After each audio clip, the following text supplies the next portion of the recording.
I've got with me for our next conversation on the program, Shedrack Udubai, who is a special advisor to the state government on political affairs. Edono, thank you for joining us. Thank you very much, sir.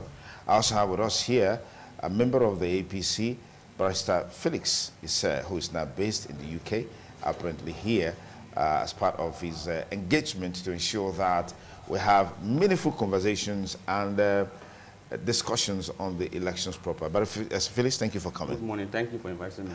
I also have with us here Terry Osaz, who is a member of the Labour Party. Sir. Yeah? Osemege. Yes, Terry Osaz Osemege is a member of the Labour Party, contested in the last local government election. Thank you so much for coming on the program. Thank you, sir. Okay, let's begin with you, Shedrack. I heard this, from the fold of the PDP. We have a good story to tell. How robust is this story? How engaging is this story? To what extent will this story help to midwife success for the PDP in this election? To a very large extent, the international community down to the national level had come to recognize the quality of governance that Godwin Obaseki had put in place over the couple of years. To a very large extent, it's a clear departure from what we usually have. We saw the way and manner he attacked the different sectors of governance. And at the height of it is his civil service transformations. When he came on board, at first, we had an history of pensioners littering the states, agitating, and he said, no, for there to be effectiveness, every worker deserves the wages, and they must deserve the best form of wage. So he went in, they did lots of restructuring and repositioning of the civil service structure. They had to pay backlogs of over 30 years of pensioners' salaries to ensure that they get their pensions timeously. Because if the persons who had labored for the state in time past are not giving their remunerations, it's an incentive, it's a motivation for those within the system to now look out for ways to work for themselves, to loot and run down the states for personal interest. So we have to ensure that the system is effective in rewarding those who work and invest effortlessly in sustenance of the system. We also observed that the civil service was like the bedrock of governance. They run governance for government. And as such, we had to do lots of trainings and retraining. That was what led to the JUSA, the John Odigio Training Service Center. They had to refurbish and reposition the secretariat building. We had block jam. Those are what standard buildings. We had to ensure that we give, because from a very young age, because when you walk into a bank, this is the feeling you get from the ambience of the environment, where you see some level of serenity. So the workers are now forced to produce their best and work at that level. So you see that a lot of transition went into the civil service where there's not effective remuneration. You saw that the patronage sum of 30,000 being proposed by the federal government was not home, could not take them home. So he had to jot it up to 40,000, and he paid out over a series of years. And now what we have is 70,000. We'll talk about the e-governance. Edo State is the only subnational state that has gone paperless. We try to see if we can control a system of governance that is seamless, effective, and can deliver on the mandate of the people. So what we see is that we've elevated governance. There's no paper anywhere now. We're able to seamlessly and effectively administer governance. So much so that even e-procurement is now one of the best in the subnationals. We had someone, Ezekiel Obazele, who won an award for being the best procurement officer in the subnational government in Nigeria. And that knowledge and that system is being exported today to Liberia. And you see other governors coming to study our Edo-based educational system. You see, the systems that Obaseki has enthroned, they are all encompassing, they are trajectory. They take governance to a new dive and a new direction. So we are seeing some level of some intellectual competence being infused, some technology, some innovation being infused. I don't want to go so much on the hard, the tangibles, because those tangibles is anybody can tire road, anybody can build, anybody can build hospital. But if you see the level of intellectual competence being infused into to ensure that people are being brought home, they are being given the dividends of democracy, is what is novel. And that's what we are trying to build upon, to say, okay, since this government understands this trajectory, we've notched the door to this part, let us see if we can build on it, get persons who understands the space, and who can attract international investors, who can grow the economy, who can boost GDP, who can put the right things in order, and also we take intellectual competition and take exposure. So that's what we are building upon. That's the story we have to tell. All right, let me proceed there, Shedrack. Mr. Felix, this robust development as presented by Shedrack, do you think this resonates with the electorate in terms of engagement? I think for me, reality becomes elusive if illusions are the basis of our thought and actions. I've listened to my friend, he spoke very fantastically well, but the irony of this whole episode is the fact that for the past 7 years, we have had a conversation of more of a talking, and not necessarily an action. When the governor came in, some of us who knew what Comrade Adams Oshiomhole did, we thought that, oh, with the way they had, the type of appellations they gave him as a world-class technocrat, as a man who's a financial guru, we thought that by now Edo State would have looked like a second London. It is sad for you to realize that as of yesterday, two cars I drove in Benin City, in GROA. Two, the first one, the money, because I don't really know how to navigate my way through. One fell inside the pit. Till this morning, I've not been able to take it away. As at night yesterday, let me hang out with my friend. One of the car again I borrowed from a friend broke down. And people come to start telling us that, oh, the government has done this, has transformed. If a place like GROA is not motorable, what do you talk about my mother down Sample Road? What do you talk about my family members who live in the village, in the rural communities? As of yesterday, when the governor came in, the debt rate as at 2016, when the governor came in, the local debt was 45 billion. The foreign debt was around 182 million $182 million. It will shock you to realize that as of today, in a state where we have a financial guru, where we have a technocrat, Edo State has gone to 216 billion naira local debt and 216 million US$ foreign debt.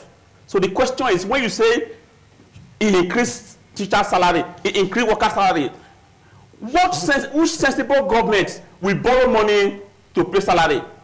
Sensible government borrow money for infrastructure. They borrow money for capital projects. They don't borrow money for recurrent expenditures. So for me, that is absurd. People are talking about the government has performed very well. The government has performed. As of 2016, the current governor of Edo, they came in without stress, without disturb, without having to start paying people, without having to start doing anything because of the performance of Comrade Adams Oshiomhole. Obaseki won that government on the basis of the performance of Adams Oshiomhole. But today, the governor that claimed to have performed is struggling to deliver his successor. The governor that claimed to have done so well is struggling to convince Edo people to vote for his candidate. So what we have seen for the past 7 years is the fact that the government has dedicated themselves. They are focusing on fighting aimless fights. They have dedicated their time on pursuing illusions. They have dedicated their time on bitterness, on causing confusion, on betraying people. That is what we have seen. I have never seen any time in Edo people have been so divided along ethnic line, along political class. When Comrade Adams Oshiomhole was in government, I can stick to my opposition friends to have a drink. But today we cannot do that because of the type of bitterness that have been sown. So what I see in Edo today is Edo State needs to have a new leaf. And for Edo State to have a new leaf, we cannot continue on this trajectory where you bring in foreigners, where you bring in people who are from Edo, but were never grown in Edo, don't have business in Edo, don't have houses in Edo, don't have families in Edo, don't have any investment in Edo. We need people who are locally bred, people that understand the terrain, the local terrain in Edo, no strangers who lived in Lagos all their life, who do not understand the cultural diversity of our people, who do not understand the respect for traditional rulers, who do not understand the peculiarities of our terrain. Don't need such people. All right, I'll come back to you, Felix, Sarah. I'll come back to you to respond later, but let me just get some perspectives from the Labour man here, Comrade Terry Osazu-Senege. Yeah, this is an election year, and in time past, it used to be, we're looking at the two big guns, the PDP, the APC, or the APC. But after the last general election, the Labour Party came into the fray. But some are saying that the Labour Party's impact in the last general election was the impact generated by the obedient movement. And as such, they shouldn't really be counted as far as this the state governorship election is concerned. Let me get your take on this. All right. Thank you so much. The truth is, the last presidential election, the people actually stood up because they were tired of the narrative in Nigeria. And I can say that in Edo State here, so many persons want to change the narrative because if you look at it very clearly, you see that for the past 16 years or more, we have had some set of people, different political parties who have actually, governed the state. But in all, we have never found people who can actually give us what the people deserve, what the people really need. If you go around, just like my brother rightly said here, you see that there are so many things that are actually not right. And this is not good for us at all.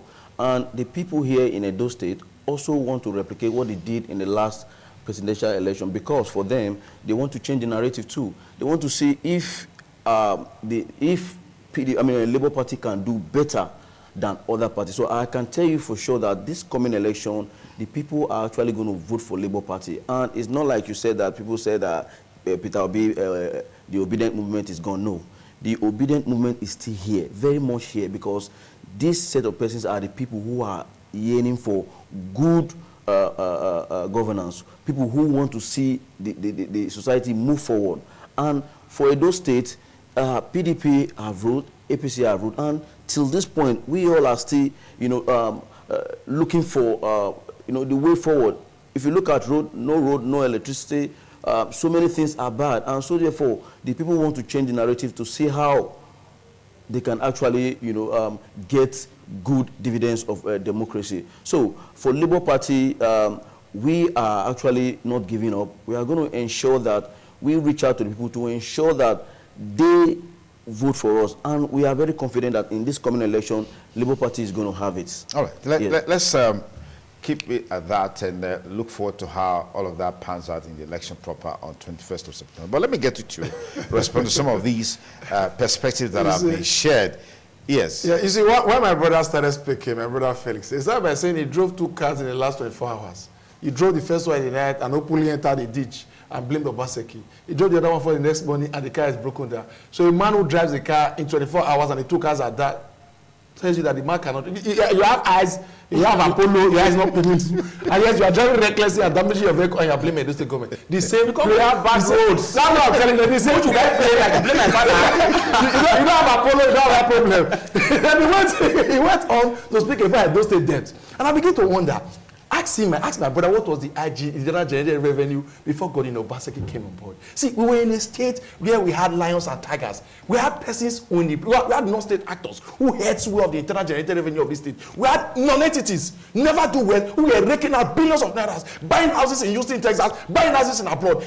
Private money for state government will be found in private coffers. And the person came and said, no, we cannot continue this life. He enthroned some level of electronic generated means of collecting resources from the church. We had a time where this land will just go on board. They will see you are selling something on your head. They will carry how much if you not pay the ticket, 15 naira. They carry 5 water, pour, and they tell you to walk away. So we were in that terrain where we had this issue of Oshomole police. In that time when Oshomole police heads we did the analysis. I worked with the Foundation of Google and Social Change. We had about 47 accidents. There were about 3 of them were led to fatality and 2 were dead. 2 people died in those series of accidents. Because when we practically jump into your vehicle, we were in this state, Oshomole police, they will open your door and struggle steering with you, drag the vehicle. When Obaseki came, we say no, we can't coincide. And he revamped the Oshomole police and created a those state traffic management agency, ETMA, which we all know practices governance with some level of civility. So we have an history where we are coming from. He spoke about Edo State gross domestic product was about $10 billion when $10 million when Obaseki took over. Today it's 26 billion naira. We had the amount of infrastructure the man has infected.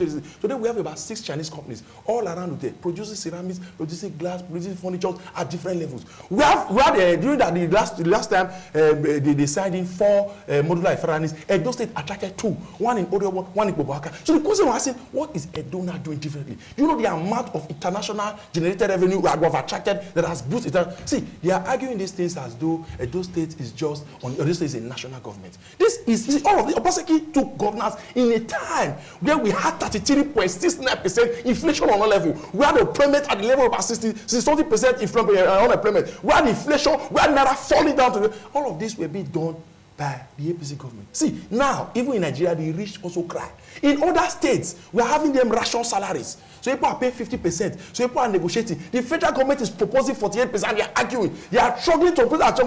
And they come to Edo State and they begin to yammer correctly. The speakers don't know the harsh reality that we are on. See, even in this time, even though that the governor of Edo State has done some things right, understands financial acumen, understands how to organize and coordinate, understands how to cut down wastage, how to cut down wastage and corrupt practices, siphoning of resources, we would have cried bitter tears in this state. But today, we are relatively comfortable compared to our counterparts in other states. There's insecurity at all places. We know what this government has enjoyed in terms of insecurity. When we talk about the Wabasiga, that is the most elaborate political security architecture that has been enjoyed in democracy since in Edo State since 1999. We saw how many vehicles were bought. We saw how many men were being mobilized. We talk about the vigilante and the effort the state government has put in place to organize the vigilante system. He has trained and retrained all of these our young men who could ensure that we want to localize community policing. All of these things, they say it as though they do not live in this state, and they come with some lofty claims. And they begin to all in a dubious attempt to enthrone governance that does not have competence or character. See, we've practiced APC. APC have proven beyond all reasonable doubt that all they are interested in is to spread poverty and hardship. We studied Buhari, we did Buhari 8 years. Now they came from the back, even though we resisted vehemently, they brought in Tinubu. We know the times we are in. And now they brought another person who is just similar, who cannot express himself convincingly, who does not have an agenda, who does not have a proposal, who does not have a manifesto, who cannot address the public. See, they said the art of good communication is the language of good governance. So when you cannot motivate your people, you cannot tell them exactly the future you are going to, you have no idea what it is, and you begin to engage in pedestrianism, begin to walk around in dirty mud roads, begin to point fingers at things that are functioning, and make it look as though one government can solve the problem of the people. You need to talk about utopia that you yourself cannot achieve. You forget what you have done. And you will see all of those things begin to irritate me. And they begin to come out, make me advance statement and say, Obaseki has done nothing. And I begin to wonder, where exactly are you coming from? Are you really in this state? Someone will just come from now and begin to spread falsehood and outright lies, begin to engage propaganda, and begin to irritate. So the thing is irritating. Okay. For you to sit down and say, the government has done nothing, and all you have to do now is to attempt to demarcate the government. See, I will tell you about the infrastructure that is littered around the state. The Edo State government has engaged meritoriously. We talk about the agricultural hub. If you go to ADP today, you see the massive building they are put in place, the revamping of ADP to ensure that Edo people are able to tap into the infrastructure of oil. Okay. Edo State now is the leading producer of oil palm. You know, we are about 60%. The one following us is about less than 10%. We see the investment demand has made. Let me pause. These are things that will come with pictures, and will engage in narrative. Let me pause here, Shedrack. By Felix Sarah, you are a lawyer, and a good one at that. I heard this conversation about capacity, quality, capacity in terms of mental capacity to engage issues and drive development, as it were. How do you make that assessment in terms of the candidates that are bringing themselves forth? I've also heard people say that, particularly for your candidate or your party's candidate, that seems to be a major talking point. Should that really bother the electorate? Do you think that will bother the electorate in this election? Thank you. Before I answer your question, let me quickly respond to my brother. I think first, he's talking like an opposition member, so emotional, so angered like an opposition. The opposition that dedicate time to criticize. The government that performs does not dedicate time to talk too much. The performance is seen everywhere. Comrade Dawson did not struggle, like what I said before, to project his candidates. The performance was very obvious. When I walked through the street, I seen the roads he constructed. When I walked through the street, I saw the school. I can see the red roof. I could see the Edo Hospital. I could see the Yamo University. I could see these are world-class performance. We didn't need to struggle to ensure that our party came in. He made mention of something which is very sensitive to me. He talked about the era of Agbero, the era of collecting money. Fantastic, interesting. One would have expected that a government that claimed to have stopped blockage of seemed to have stopped collection of money by individuals, a government that claimed to have digitalized revenue collection, a government that claimed to have stopped politicians from looting money, a government that claimed to have been able to save for the state, a government that claimed to have been able to increase the IGRO, a government that claimed to have been able to cover all the loopholes, cannot boast of good infrastructure for almost 8 years. One would have expected what the government has purportedly saved, and those states would have been turned to Dubai today. You ask yourself a question: does those states look at a state that has earned so much like the way he claimed? What is the essence of earning so much? At the end of the day, people get nothing. He talks about Edo people collecting money, making money. Yes, if during the Adams turbulence government, he gave money to Edo people to empower them, and they were able to build houses, build companies, employ people. That's state resources. Yes, and empower their indigenous people. Fantastic. Okay. Unlike a current government that we have, that the only people that can boast of achieving so much under the government are people from Lagos. Is that what we want to continue? Edo State cannot be governed by foreigners who will invest in foreigners. Edo State will be governed by locals who will invest in local contractors, who will invest in local people. To answer your question, I have had this conversation about the candidates on competence. In leadership, there are two things that are very pivotal: competence and character. Interestingly, during this government, relatively, I can say that the governor has some little element of competence, but he lacks character. Little elements of little competence. Elements of competence. If I say little elements of competence, ability to speak English does not mean you are competent. That is where Boki missing it. Okay. Ability to speak English does not mean that you are intelligent. Ability to speak English does not mean you are brilliant. People keep missing this whole thing. You can have very good sense of diction, but you lack competence. Competence has to do with experience. Competence has to do with about what you have learned.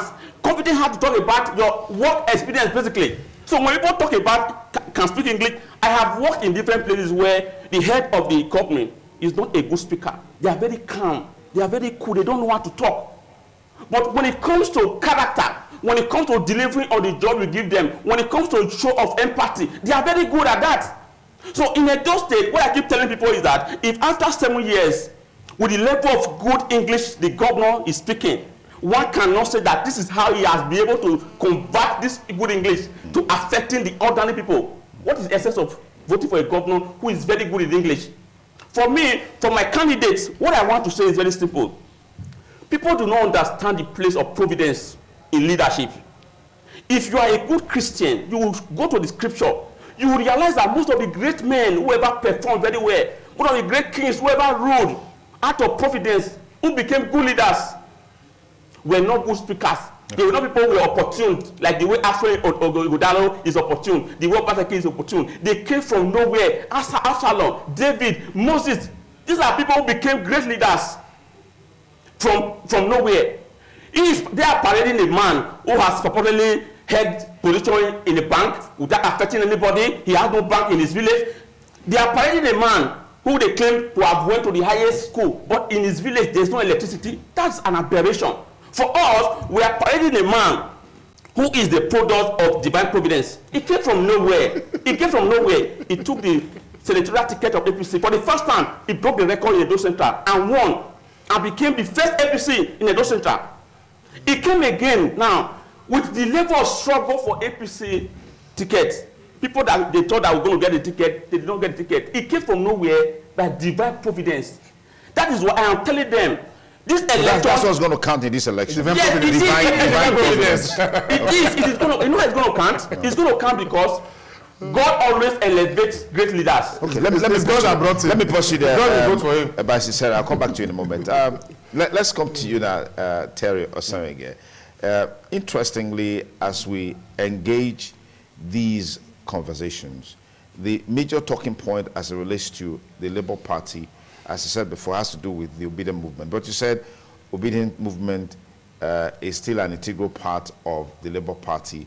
But we have seen some level of bifurcations, divisions, in the party. Recently, there was a coup at the party secretariat where the youth leader of the party drove everybody away and said he's now the acting chairman of the party. So a house divided against itself cannot stand. Isn't that a major disservice to the party in this election, as it were? All right, thank you.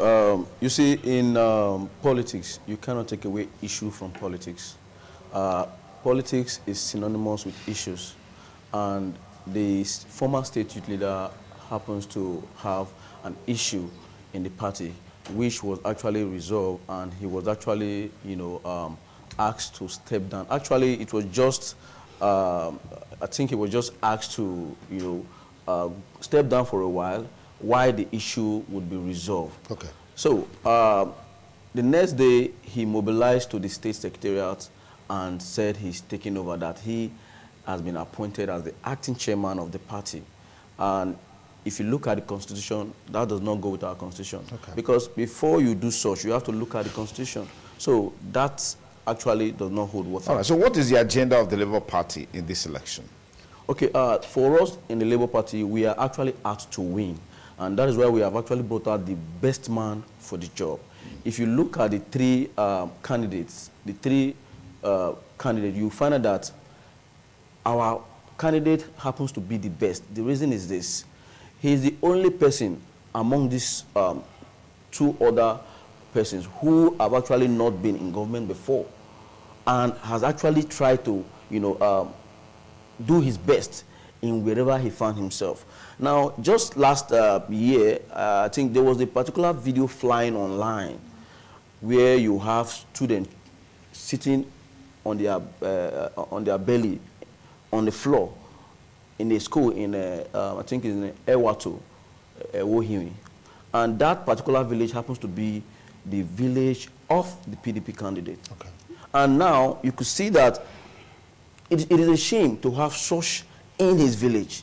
Now, when my candidate saw that, what he did was that he swung into action, went to that school, ensured that that school is rebuilt, gave them a befitting chairs, and ensured that everything in that place is perfect, furnished, fully furnished. Okay.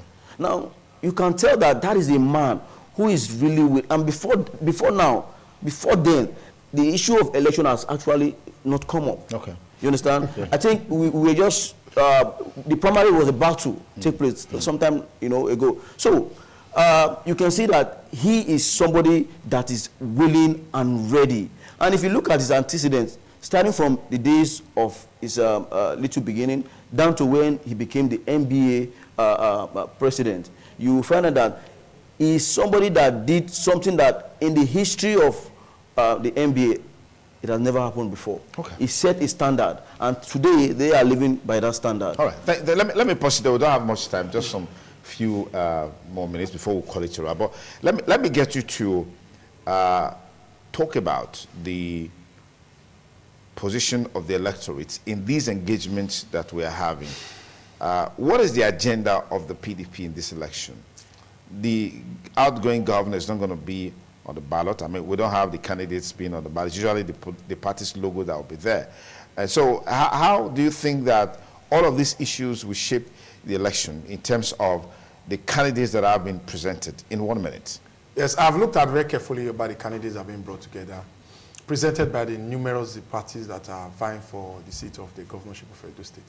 And everybody is clear, it's visible to the blind, audible to the deaf, that the best candidate who is best suited for the job, who is prepared, who has had the competence and the character, who understands what it means to manage man and resources, who has been tested and thus can be trusted, is the candidate of the All Progressive, the candidate of the People's Democratic Party. I said it. Because you see that All Progressive candidates, you know why all of them are attacking the PDP? Because of what they do not have. How can a man who does not have the intellectual capacity, I saw him was speaking eloquently, how can you have sense and not want for what does not have sense? The challenge is enormous. No, I think it is wrong to say a candidate does not have sense. It shows the level of pedestrianism we practice in the Edo State right now. Okay, just calm down. Let's take it one at a time. When you see people who have acquired education, because that's the basic requirement for giving man a job or a duty, that the man, to a large extent, has proven that he understands the terrain, is able to put the modalities on ground to ensure that it takes the state from where it is to where it ought to be. It's not just mere wishes. You can want Edo State to be good and better, but not have the capacity to do it. It's another thing to have the capacity to do it. Let people know that, yes, I have prepared myself. For all of these businesses and ventures that I've been trusted with, I have delivered on every single one of them. So Edo people will be best positioned to make that decision. Okay. Edo people will best understand what is needed. Because as PDP has looked into what, we have looked within the ranks and file of the party. We have brought the best that we have assumed that this man understands where we are going and where we are going for. And he has presented him, and the electorate will make the decision. All right. Give me your final take on this. I think for us in APC, it's very simple. We want to return Edo State back to the time of Adam Toshomole, when you construct road, there's a walkway. When you build school, people can see the school that you build, a good education, where you can have good health system be built, where you can have university be built, where you can see visible governance, not government by rhetorics. Okay. That is what we want to do. And for me, I need to say this. If there is any reason for anybody, especially in the cosmopolitan city, like in Uredu, oh, maybe they don't like APC, they don't want to vote to APC for a particular reason. If there's any reason to even have a second option outside APC, my advice for them to vote for the Labour Party candidate. That's my advice for them. If there's any reason for anybody, because the reason is that is the only man, apart from the candidate of the APC that has proven that he can do something. That's the only man that, as a lawyer, I said that when he was NBA president, he died. He tried very well. Not the PDP candidate that does not have any sense of performance in all the offices he has held. All right, let me take a final word from you. All right, yes. The truth is, if this election is conducted very well, Labour Party will emerge. because we all know the intrigues of the PDP, what they are used to. And this election... And APC doesn't have those interests. No party does not have it. Let me say this. The truth is, I'm talking about the party, the incumbent party right now. Okay. And I say this because in the last local government election, we all know what happened. Okay. So, and they are also planning to deploy such tactics. But I know for sure that in this coming election, it's not going to be business as usual for PDP. And I can assure you that Labour Party is taking over in Edo. Guys, thank you for your time. It's part of our countdown to Edo 2024 governorship election. We just need to engage the issue so that we can help the electorate make the best of decision as far as the election is concerned. I want to say big thanks to Terry Osazo-Sengi. Thank you for coming. Thank you, sir. Master Felix, sir, thank you for coming. Thank you for inviting me. And Honorable Shedrack. Thank you very much. It's always a pleasure. All right.